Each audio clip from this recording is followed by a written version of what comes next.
you realize that you'll never be the best looking person in the room. You'll never be the smartest in the room. You'll never be the most educated, the most well-versed. You can never compete on those levels. But what you can always compete on, the true egalitarian aspect to success, is hard work. You can always work harder than the next guy.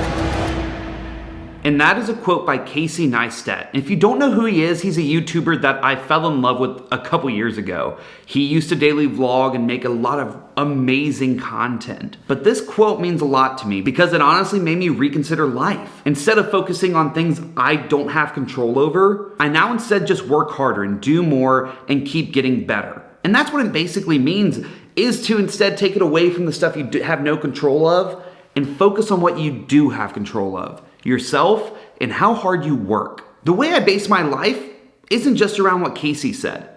It's also around what a lot of people said and a lot of people that I look up to. So today I want to sort of make one video of all the people who inspire me to be better and to be a filmmaker and to make stuff. And most of them are YouTubers, so if you don't know any of them, I will put their links down below and please check them out. They're really amazing creators and they've been doing this a lot longer than me. But I look up to them and I take stuff from their styles or how they tell stories and I try to use that in my videos. You'll notice if you watch any of Casey's videos, I do this sometimes where I zoom in and talk to the camera and he does that all the time. But what I do is I look at these guys, I take stuff from their styles that I really like and I try to add my own unique twist on it.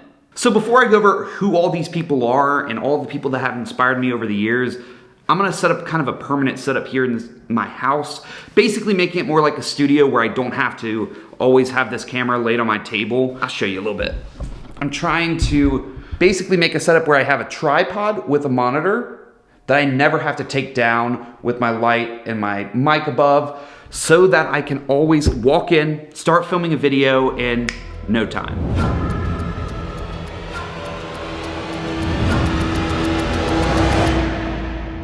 So I just got done setting it all up, and the big part for me is actually not having the camera and stuff, it's the audio. So here's this audio right here, and here's what it sounds like when I'm recording off my setup. I just have a higher quality mic that makes it sound even better, and that's what makes me so excited about using this setup is I get this nice wide camera, but I also get this really nice mic, and it makes everything just a little bit better, and I love that. So let's talk about my list. And over the years, I've watched so many creators. I mean, I started off on Indie Mogul. If you remember them, they used to do like backyard VFX stuff. That's where I first learned how to do special effects and things like that. Most of the stuff I didn't really do. I just enjoyed the content and watching them create Hollywood effects on a budget. And that transitioned to Film Riot. Film Riot was a big part of my life. They challenged me to create stuff, but they also showed me how to do a lot of cool effects and tell stories. They're a great channel if you're just starting out, so please watch them if you're interested in making any sort of video.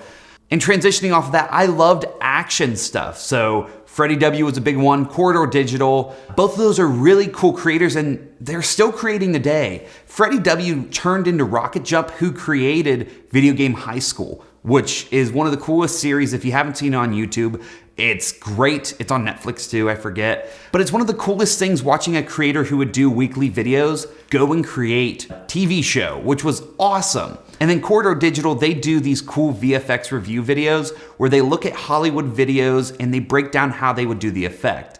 It's really cool for me as a film nerd to watch them break this stuff down because I've always been curious to make that stuff. I just never took the time to learn it. So as I got older, I started to transition away from like action videos and stuff and focused more on technology. A big creator that I started to get so jealous of was MKBHD, Marquez Brownlee. He creates amazing tech videos. Some of the highest quality stuff. He uses like a $60,000 camera, a bunch of really nice lenses, lighting, everything. They're so well polished and so great. I wish I had the budget he does for all of his stuff. And that definitely does influence my style. I like to take time to get cool shots and focus in on the nice, clean details. He loves to make all his videos really crispy. And through MKBHD, I actually found Casey Neistat when he did a studios tour. And watching Marquez and Casey go through his studio, seeing how crazy he is, it rang home for me. From there, I fell in love with his vlogs. He did daily vlogs for like 600 days straight. And that really influenced who I am today. Watching his vlogs, seeing how he creates and tells a story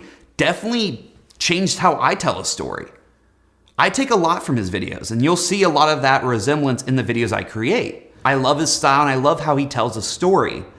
But the big thing I don't want to do is I don't want to copy him. I want to be my own self and create my own videos. And that's why I started branching out and watching other creators and seeing how they tell stories. And so one of the next big ones was David Dobrik. This man is killing the game right now. He tells a vlog in 4 minutes and 20 seconds using funny, creative ways of storytelling. It's more comedy than Casey's was. Casey's was very serious and like inspirational. It was so refreshing to me because I didn't have a comedy channel that I watched. So watching his vlogs made me rethink pacing and how to tell a story. It made me rethink comedy and actually trying to add that to my videos. And that's one of my biggest things I want to do is I want to have some comedy in these videos. I don't want them to be serious. I want them to be fun to watch and for you to enjoy watching my day. So David taught me a lot about pacing and how to tell a story in a lot shorter time frame. Like 4 minutes is not that long, but he tells some crazy stories, like giving his friend a Lambo or going to a like the dude does some crazy stuff in his videos and they're only 4 minutes long. And so if I break it down, these two creators are probably my biggest influence right now. There's a lot of other people who inspire me.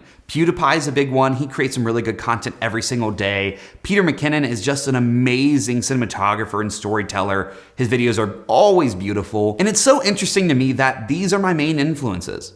Not a director, not a cinematographer, but YouTubers. It's a big reason I wanted to start making YouTube videos is because all the people I look up to are on this platform. And they might do stuff off the platform, whether it's a commercial or a movie or whatever, but they started here. And that's what I'm really excited about. I want to use YouTube as a way to get to know me, a way to sharpen my skills, and honestly, a way to sell myself. In a good way, Mom. And going forward, I want to keep making my own style. I don't want to keep copying these guys, although they're going to still influence who I am today. And so I just want to make this video to sort of show you who inspires me. Because at the end of the day, you should always be looking for either a mentor or somebody who's inspiring you. I know the people I look up to, they make me strive for greatness and they make me want to be a better person. So think about that. Think about who inspires you and why. But that's it for today's video. Thank you guys so much for watching. I really hope you understand why I like these creators and why they made me who I am today, because they're pretty great. So thank you guys for watching.